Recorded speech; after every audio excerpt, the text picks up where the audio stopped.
Welcome back. A survivor of abuse is calling on you to join the movement against domestic violence. All month, our Kiana Patterson is speaking with survivors and sharing resources. Tonight, she has the story of a woman who is working to break the cycle. Kiana. Yes, Sadia White wants to challenge the saying, what happens in the house stays in the house. She's now leading a movement that is more than raising awareness, but more importantly, about creating solutions to address domestic violence.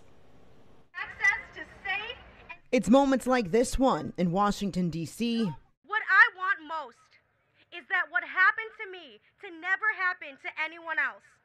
I also want what happened to the victims I work with every single day to never happen again.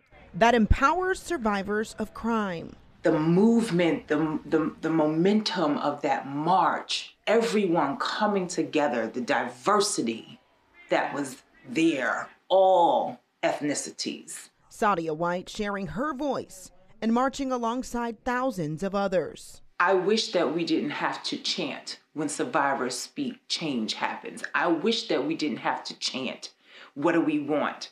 Healing. That should be automatic for us. We shouldn't have to do this, but we do. This is a necessary movement. White is a survivor of child sexual abuse and was a part of the Walk in Their Shoes in Hampton earlier this year. It is a community issue. It's a societal issue. When I was a child, I didn't have anyone to save me. There was a crack in the system. She writes about her early childhood trauma in her book, Survivors of a Generation Unheard. As a child, White witnessed her mom severely beaten, and the same person sexually assaulted her at 7 years old. Later on in life, she found herself in an abusive relationship. I didn't realize how badly the verbal abuse affected me until I started counseling. Kiana, I tried to take my own life. So for me, that was it. Here I am.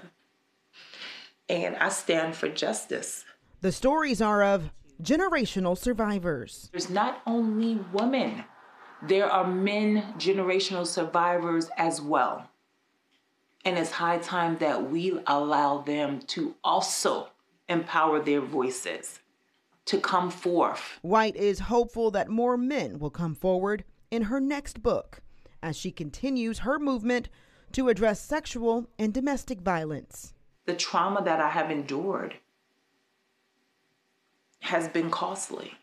I thank God for who I am today. So she organized a student-led movement off the streets and onto the set to inspire the next generation. It's about our youth because they're not heard enough. Oftentimes they're not invited to the table. She will continue to encourage others to lead healthy and happy lives. I had to realize I matter. I matter. Our stories matter. We're not just survivors anymore, we're thriving.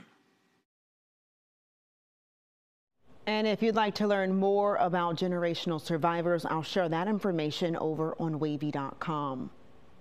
And that's where we have a full page of resources under the Domestic Violence Awareness page.